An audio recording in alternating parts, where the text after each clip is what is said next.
इस वक्त आप देख रहे हैं सत्ता का रण। आपके साथ मैं हूं मोहम्मद कमर खान। जी हां, देश के 5 राज्यों में विधानसभा चुनाव को लेकर मतगणना लगातार जारी है। सुबह 8 बजे से मतगणना शुरू हो चुकी है। तो वहीं उपचुनाव को लेकर बात की जाए तो उनको लेकर भी आज नतीजे सामने आएंगे। तो वहीं मध्य प्रदेश की दमोह विधानसभा सीट को लेकर भी मतगणना लगातार जारी है और ऐसे में कहा जा रहा है दमोह विधानसभा उपचुनाव को लेकर कि कांग्रेस के टंडन जो है बीजेपी के राहुल लोधी से आगे बढ़ते दिखाई दे रहे हैं। 5 राज्यों को लेकर बात की जाए तो असम में 126 सीटों पर मुकाबला है, जिसमें कांग्रेस 41 पर आगे बढ़ती दिखाई दे रही है, तो बीजेपी 84 पर बढ़त बनाई हुई है। इसके अलावा तमिलनाडु को लेकर बात की जाए तो यहां पर 234 विधानसभा सीट वाले इस राज्य में 90 सीटों को टीएमसी को लेकर बात की जाए तो यहां पर बढ़त बनती दिखाई दे रही है, 46 पर नुकसान होता दिखाई दे रहा है। इसके अलावा बीजेपी को लेकर बात की जाए तो यहां पर 92 सीटों पर आगे बढ़ती दिखाई दे रही है, 158 पर तृणमूल कांग्रेस आगे बढ़ती दिखाई दे रही है। तमिलनाडु की 234 सीटों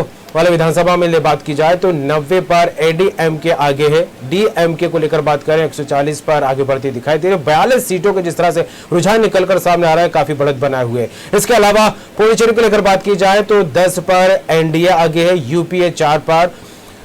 पश्चिम बंगाल में देखा जाए तो 198 पर तृणमूल आगे बढ़ती दिखाई दे रही है, जिस तरह से रुझान निकलकर सामने आ रहा है। बीजेपी को लेकर बात की जाए तो 92 सीटों पर बढ़त बनाई हुई है, हालांकि 89 सीटों का जो आंकड़ा निकलकर सामने आ रहा है, काफी बढ़त में तेजी से आगे बढ़ता दिखाई दे रहा है। पुडुचेरी में एनडीए 10 पर है तो यूपीए 4 पर। इसके अलावा केरल को लेकर बात की जाए तो एलडीएफ 88 पर, यूडीएफ 48 पर, बीजेपी 3 सीटों पर बढ़त बनाए हुए है। तो 5 राज्यों में विधानसभा चुनाव को लेकर मतगणना लगातार जारी है। सिर्फ इंतजार है शाम तक का कि जब तक ईवीएम और बैलेट पेपर की गिनती का समापन होगा तब तक क्या कुछ निकलकर सामने आता है। तमिलनाडु विधानसभा चुनाव की मतगणना जारी है। शुरुआती रुझानों में डीएमके गठबंधन बढ़त बनाए हुए हैं और मतगणना में कुल 3,998 उम्मीदवारों के भाग्य का फैसला होना है। चुनाव आयोग के मुताबिक 6.29 करोड़ मतदाताओं में से 72.81% मतदाताओं ने मतदान में हिस्सा लिया। हालांकि 5 राज्यों में लेकर बात की जाए और इसके अलावा खास करके पश्चिम बंगाल को लेकर बात की जाए, इस वक्त जो 8 चरणों में मतदान कराया गया था और 8 चरणों के जो मतदान का प्रतिशत निकलकर सामने है, काफी चौंकाने वाला निकलकर सामने है। चौंकाने वाला इसलिए क्योंकि कोविड काल चल रहा है, कोरोना महामारी लगातार फैलती दिखाई दे रही है, लेकिन मतदाताओं में उत्साह काफी बढ़ चढ़कर यहां पर दिखाई दिया था। अब फिलहाल इंतजार हो रहा है आने वाले नतीजों का। सत्ता के रण में किसकी जो है रणभेदी बजती यहां पर सुनाई देती है, कौन सत्ता पर अपना परचम लहराता दिखाई देता है, शाम तक इंतजार करना पड़ेगा। हालांकि रुझान आना शुरू हो गए हैं। तमिलनाडु में 90 सीटों पर एडीएमके है और 46 पर कहीं ना कहीं लॉस होता दिखाई दे रहा है। डीएमके को लेकर बात की जाए तो 140 पर बढ़त बनाए हुए 42 प्लस पर जा रहा है। और इसके अलावा जो सबसे ज्यादा कड़ा मुकाबला जो इस राज्य में देखने को मिला वह है पश्चिम बंगाल। बीजेपी तृणमूल कांग्रेस में कांटे की टक्कर देखने को यहां पर मिली है और ऐसे में अभी तक के जो रुझान निकलकर सामने आ रहे हैं, तृणमूल को लेकर बात की जाए तो 198, बीजेपी को लेकर बात की जाए तो 92, लेफ्ट 0, अभी तक खाता नहीं खुला कांग्रेस और लेफ्ट के गठबंधन का, और अन्य 2 के खाते में जाती दिखाई दे रही है। खास बात यहां पर हम आपको बता दें कि लेफ्ट के साथ जब कांग्रेस ने गठबंधन किया है तो पश्चिम बंगाल में गठबंधन करके टीएमसी और बीजेपी के सामने मैदान में है, तो वहीं केरल में लेफ्ट के खिलाफ कांग्रेस चुनाव लड़ती नजर आ रही है, जो कि काफी वाकई चौंकाने वाली बात है। एक तरफ गठबंधन और एक तरफ जो है अपोजिशन में खड़े होकर चुनाव लड़ा जा रहा है। तमिलनाडु में मुख्य रूप से 4 गठबंधनों में बैनर तले विभिन्न पार्टियां चुनाव लड़ रही है। पंथ निरपेक्ष गतिशील गठबंधन यानी कि एसपीए का नेतृत्व एमके स्टालिन, राष्ट्रीय प्रजातांत्रिक गठबंधन यानी कि एनडीए का नेतृत्व पलानीस्वामी अम्मा मक्कल, मुनेत्र कशम यानी कि एएमएमके का नेतृत्व टीटीके दिनाकर, जबकि मक्कालिन मुधुल कुटनी पार्टी को लेकर बात की जाए यानी कि एमएमके का नेतृत्व एक्टर कमल हसन कर रहे हैं।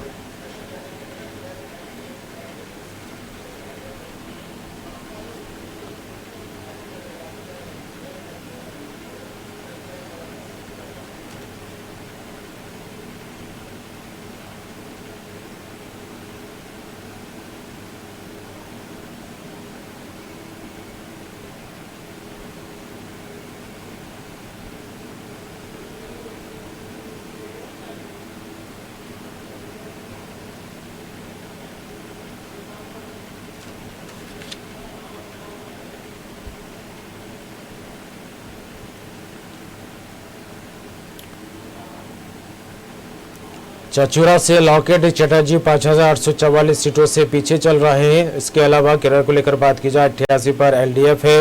वहीं तृणमूल पश्चिम बंगाल में 198 का आंकड़ा निकलकर सामने आ रहा है।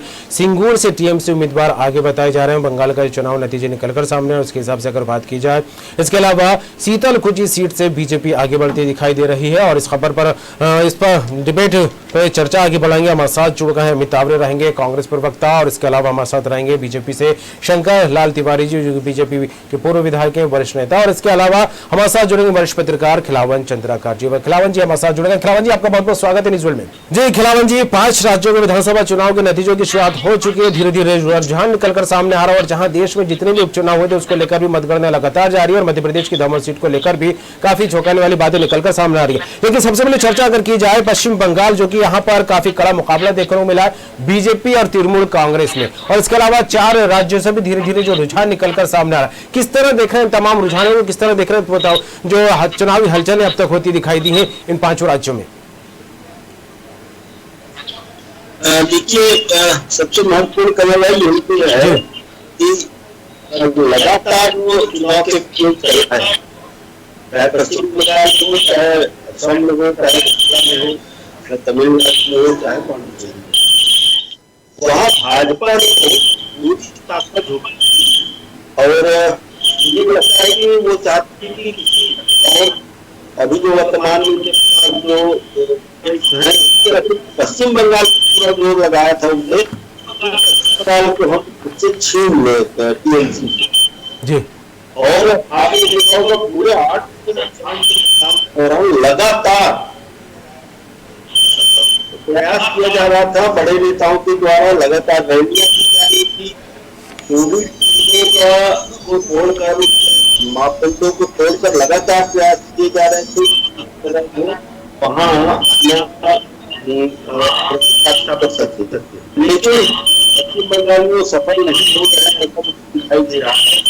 जो रुझान अभी तक सामने आया है पश्चिम बंगाल के, उसमें लगभग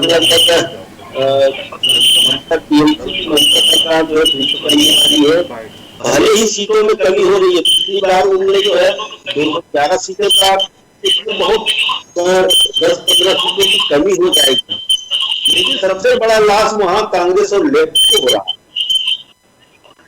3 सीटें बीजेपी की थी चुनाव में, अब बीजेपी लगभग 90 से ज्यादा 90 और 100 के बीच में ले आएगी, ऐसा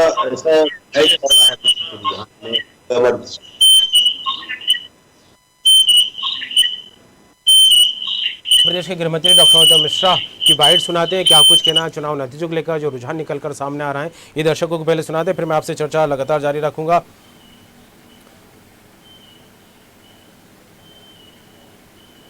देखिए, बंगाल में हमारे पास खोने को क्या था, हम तो 3 सीट वाले थे और हमें अभी भी उम्मीद है कि भारतीय जनता पार्टी वहां सरकार बनाएगी पश्चिम बंगाल के अंदर। असम में हम दुगने से आगे हो गए, बंगाल में अभी हमारा वोट परसेंट 125% से ज्यादा बढ़ गया, जो अपने आप में एक रिकॉर्ड है। किसी पार्टी का इतना आपने वोट परसेंट बढ़ता नहीं देखा होगा। सोचना है तो वो सोचें, राहुल बाबा वो देश तोड़ने वाली ताकतें, वो कम्युनिज्म सोच, वो कम्युनिस्ट पार्टी वाले 32 साल सरकार चलाई, 00 पे है इस वक्त। कांग्रेस वाले 44 लाए, 00 पे है। केरल में राहुल बाबा समुद्र में तैर रहे थे, वहां तो तैर लिए, पार्टी को डुबोया है। 5 प्रदेश में कहीं कांग्रेस आपको दिख नहीं रही सरकार बनाती हुई, लेकिन उसके बावजूद भी छाती ठोकते, अचंभा है। अच्छा, पश्चिम बंगाल समेत 5 राज्यों के आज परिणाम आने वाले हैं और वोटिंग शुरू हो चुकी है। वो मध्य प्रदेश के गृह मंत्री कद्दावर नेता नरोत्तम मिश्रा जी हमारे साथ मुझे जिन्हें 57 सीट की बंगाल की सीटों की जिम्मेदारी दी गई थी। सर, क्या लग रहा है अब रुझान जो है शुरू हो चुके हैं? भारतीय जनता पार्टी की सरकार बनेगी और भारतीय जनता पार्टी 3 राज्यों में अपनी सरकारें बनाएगी, पश्चिम बंगाल, असम और पांडिचेरी। सर, एक बड़ी मेहनत की है आपने, लगभग परिणाम भी दिख रहे हैं रुझानों में, आप देख लीजिए। हम तेजी से आगे बढ़ रहे हैं। हम 3 सीट वाले थे, हम पे खोने को क्या था। हमारी तो बंगाल में कुल 3 सीटें थी। आज आप ही बता रहे हो कि हम 130 पे आप पहुंच रहे हैं, रुझान जो आ रहे हैं, तो 3 सीट वाले अगर 130 पे आ रहे हैं तो इससे बड़ा फायदा क्या होगा। नुकसान देखना है तो वो देखें, 44 सीटें थी कांग्रेस की, 00 है। वो केरल में समुद्र में तैर रहे थे, खुद तो तैर लिए, पार्टी डुबा दी। वो कम्युनिस्ट वाले सोचे, नुकसान का सोचें, जो देश को तोड़ने वाली ताकतों के साथ रहते हैं। आज बंगाल में क्या हालत हो गई है, 3 पे आ गए। जिनने 30 साल शासन किया वो 3 पे आ गए। सोचा तो वो सोचें, भारतीय जनता पार्टी तो असम में हमारी सरकार रिपीट होने जा रही है। हम 2 प्रदेश छोड़ा रहे हैं, पांडिचेरी भी और वो भी। लगभग माना जाए कि बंगाल में इस बार कमल खिलेगा। हाँ, कमल खिलेगा। सर, दमोह उस चुनाव के आज भी परिणाम आने वाले हैं, उसकी भी रुझान चालू हो गए हैं। दमोह में भारतीय जनता पार्टी को जीतना चाहिए, पर मैं वहां गया नहीं था, मैं बंगाल में था, पर भाजपा जीतेगी। ये थे हमारे साथ प्रदेश सरकार के गृह मंत्री नरोत्तम मिश्रा जी, जिन्हें बंगाल उपचुनाव को लेकर 57 सीट की बड़ी जिम्मेदारी दी गई थी और इनका कहना है कि निश्चित ही बंगाल में कमल खिलेगा। कैमरामैन इमरान के साथ सनी मालविया, न्यूज़ वर्ल्ड भोपाल। तो सुना हमने मध्य प्रदेश के गृह मंत्री सीधे कांग्रेस पर निशाना साधते नजर आए और राहुल गांधी को निशाने पर लेते दिखाई दिया। और हमारे साथ जुड़ हुए खिलावन चंद्राकर जी, जो कि वरिष्ठ पत्रकार हैं। चर्चा आगे बढ़ाऊंगा और यहाँ पर एक बार पहले चर्चा आगे बढ़ाऊं उससे पहले आंकड़ों को लेकर बात कर लेंगे। तमिलनाडु में 92 पर एडीएमके आगे बढ़ती दिखाई दे रही है। डीएमके को लेकर बात की जाए तो 138 का यहाँ पर जो है रुझान निकलकर सामने आ रहा है। एमएनएम को लेकर बात करें तो 0-1 यानी कि 1 पर। और इसके अलावा जो सबसे कड़े मुकाबले वाला प्रदेश रहा वो पश्चिम बंगाल। यहाँ पर टीएमसी को लेकर बात की जाए तो 203 का रुझान निकलकर सामने आ रहा है। बीजेपी की बात की जाए तो 87। लेफ्ट का फिलहाल अभी खाता खुलता नजर ही नहीं आ रहा है। अन्य के खाते में 2 सीटों को लेकर बढ़त है। और पुडुचेरी में भी तकरीबन एलडीए को लेकर बात की जाए 9 पर बढ़त, यूपीए 4 पर है। और असम पर 126 विधानसभा सीटों वाला ये राज्य है और यहाँ पर कांग्रेस 41 पर तो बीजेपी 43 पर जो आंकड़े निकलकर सामने आ रहा है। खिलावन चंद्राकर जी हमारे साथ जुड़े। खिलावन जी, जिस तरह से आंकड़े लगातार निकलकर सामने आ रहे हैं, उतार चढ़ाव की स्थिति लगातार देखने को मिल रही है जब से वोटिंग शुरू हुई। हालांकि शाम तक काफी कुछ स्थिति साफ हो जाएगी, 3-4 बजे तक जिस तरह से अनुमान लगाया जा रहा है। लेकिन जिस तरह से अभी हमने सुना मध्य प्रदेश के गृह मंत्री डॉक्टर नरोत्तम मिश्रा को पुरजोर तरीके से इस बात को लेकर दम भरते नजर आ रहे हैं कि पश्चिम बंगाल में बीजेपी की सरकार बनती नजर आ रही है, परिवर्तन होता दिखाई दे रहा है। क्या कहें?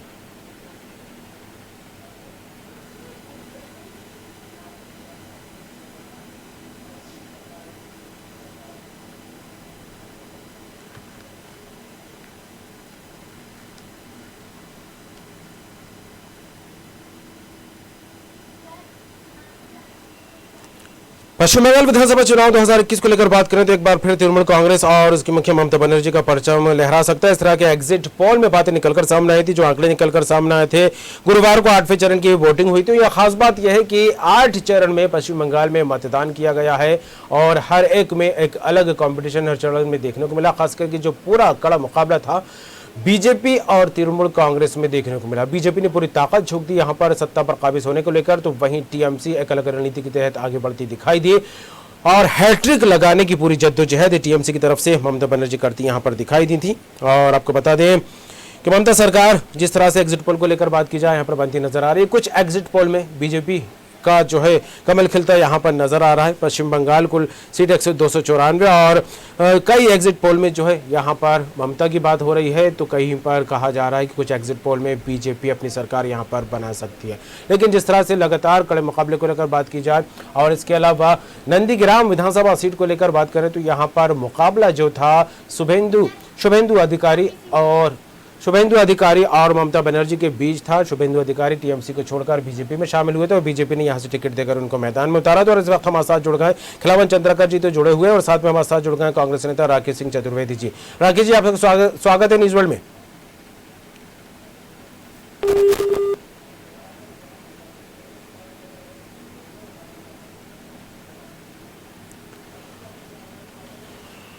असम को लेकर बात करें तो 126 विधानसभा सीटों वाला ये राज्य है। यहाँ पर कांग्रेस को लेकर 43 का आंकड़ा निकलकर सामने आ रहा है। बीजेपी 82 पर, जिसमें से 8 सीटों पर काफी बढ़त बनाई हुई आगे बढ़ती दिखाई दे रही है। अन्य के खाते में 1 सीट जाती दिखाई दे रही है। इसके अलावा तमिलनाडु को लेकर बात करें तो यहाँ पर एडीएमके 94, 42 सीटों का कहीं ना कहीं नुकसान होता दिखाई दे रहा है। जो रुझान शुरुआती दौर में निकलकर सामने उसके हिसाब से बात करें, डीएमके को लेकर बात करें तो 136 को लेकर बात आ रही है और यहां पर 38 सीटों पर कहीं ना कहीं बढ़त बनती दिखाई दे रही है।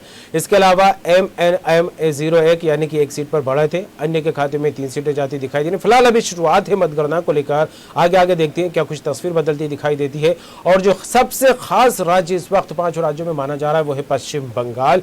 यहां पर 292 विधानसभा सीटें और ऐसे में 148 का बहुमत चाहिए सरकार बनाने को लेकर। तृणमूल कांग्रेस को लेकर बात की जाए, शुरुआती रुझान में 7 सीटों पर उसको कहीं ना कहीं घाटा होता दिखाई दे रहा है। 202 को लेकर गिनती आगे बढ़ती दिखाई दे रही है। बीजेपी 28 तो कहीं ना कहीं 85 सीटों पर बढ़त यहां पर होती दिखाई दे रही है। इसके अलावा लेफ्ट और कांग्रेस का जो गठबंधन यहां पर हुआ उसका खाता फिलहाल अभी यहां पर खुलता दिखाई नहीं दे रहा है। इसके अलावा अन्य को लेकर बात की जाए तो 2 सीटें इसके खाते में जाती दिखाई दे रही हैं, दोनों पे लॉस होता दिखाई दे रहा है। हालांकि अभी शुरुआती रुझान है। पुडुचेरी में एनडीए 9, यूपीए 4 और अन्य को लेकर बात की जाए एक की तरफ आगे बढ़ते दिखाई दे रहा है।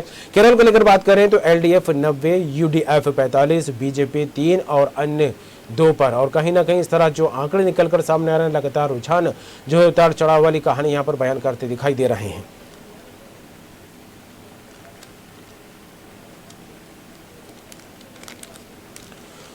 एग्जिट पोल के मुताबिक अगर बात की जाए तो असम में बीजेपी की सरकार बन सकती है और कांग्रेस पश्चिम बंगाल को लेकर बात की जाए तो यहां पर एग्जिट पोल कुछ जगहों पर कड़ा मुकाबला होने की बात कहते नजर आ रहे हैं। कुछ एग्जिट पोल को एजेंसियों को लेकर बात की जाए तो तृणमूल कांग्रेस की सरकार यहां पर बनती दिखाई देने की बात कहते दिखाई दे रहे हैं। तो कहीं ना कहीं जो संभावना है बीजेपी के पक्ष में भी जाती दिखाई दी है। खिलावन जी हमारे साथ जुड़े हैं। खिलावन जी, लगातार उतार चढ़ाव रुझानों में देखने को मिल रहा है। हालांकि 5 राज्यों की गिनती लगातार जारी है। मध्य प्रदेश को लेकर बात कर लेते हैं। दमोह विधानसभा सीट पर क्या कुछ आंका जा सकता है जिस तरह के रुझान निकलकर सामने आ रहे हैं? क्योंकि शुरुआती दौर में कहा जा रहा था कांग्रेस प्रत्याशी आगे बढ़ते दिखाई दे रहे हैं बीजेपी के राहुल लोधी से, किस तरह देखें इसको? निश्चित तौर पर दमोह का जो प्रारंभिक अभी तक 3 राउंड थे और साथ में पोस्टल बैलेट के जो परिणाम आए हैं, स्पष्ट है कि कांग्रेस प्रत्याशी को बढ़त मिल रही है, लेकिन 26 राउंड है जी। हाँ, तो इसलिए निश्चित तौर पर कुछ नहीं कहा जा सकता। लगातार स्थितियां वहां रहेगी और सबसे महत्वपूर्ण बात यही है कि पूरी सरकार ने अपनी ताकत वहां झोंकी थी। मुख्यमंत्री कम से कम 6 बार वहां गए, रैली की, आम सभाएं की, कार्यकर्ताओं में बैठकें ली। प्रदेश भाजपा अध्यक्ष लगातार वहां जमे हुए थे। इलेक्शन कैंपेन के दौरान उनके नेतृत्व में लगभग सारे कार्यकर्ता चुनाव लड़ रहे थे। मंत्रियों की एक बड़ी फौज, 12-13 मंत्री लगातार वहां, चाहे वो गोपाल भार्गव हो, चाहे भूपेंद्र सिंह हो, सारे मंत्री वहां हुए थे। और तो सबसे बड़ी संभावना ये थी कि भाजपा के लिए सबसे घातक हो सकते हैं वो है वहां जो जयंत मलैया थे पूर्व मंत्री, उनकी नाराजगी घातक हो सकती। लेकिन चुनाव के 5-7 दिन पहले उन्हें भी मना लिया गया और चुनाव में उनकी भी ताकत को पूरी झोंकी गई। उन्हें जगह जगह ले जाकर चुनाव कैंपेन का हिस्सा बनाया गया।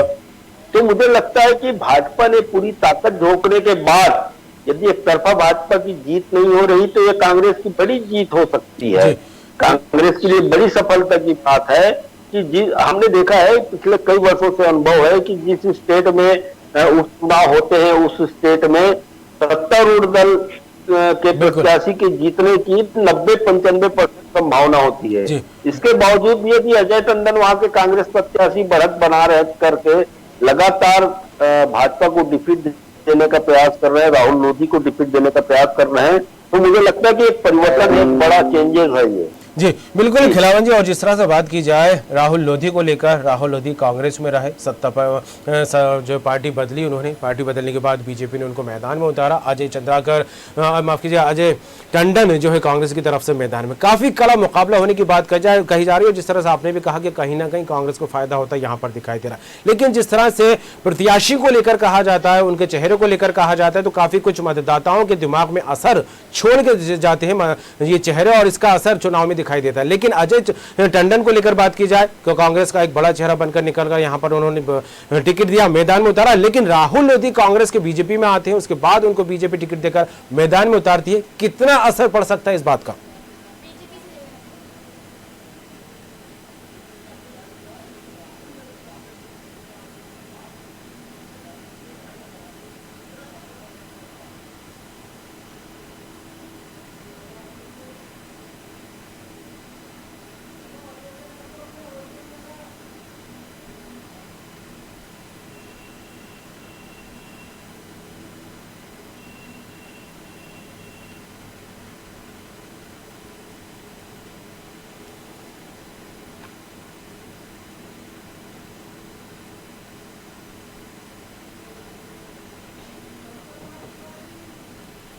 शंकरलाल जी, आप तक मेरी आवाज पहुंच रही है?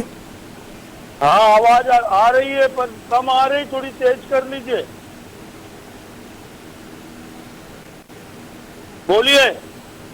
तो हमारे साथ मेहमान जुड़ रहे हैं, उससे पहले हम आपको एक बार फिर आंकड़ों को लेकर बात बता देते हैं। यहाँ पर अगर बात की जाए तो कांग्रेस से 43 से 8 पर कहीं ना कहीं घाटा होता दिखाई दे रहा है। बीजेपी के लिए जो रुझान निकलकर सामने आ रहा है वहीं 83, जिसमें 9 पर बढ़त बनाई दिखाई दे रही है। अन्य के खाते में फिलहाल एक भी सीट अभी यहाँ पर दिखाई नहीं दे रही है। इसके अलावा तमिलनाडु को लेकर बात करें तो 97 सीटें ADMK, यहाँ पर 39 सीटों पर कहीं ना कहीं लॉस होता दिखाई दे रहा है। और जिस तरह से जो रुझान है ताज़ा, वो ये बदकहानी बयां करते दिखाई दे रहे हैं कि DMK को लेकर बात करें तो कहीं ना कहीं 133 सीटों को लेकर रुझान निकलकर सामने आया, जहां पर 35 पर बढ़त बनाए हुए।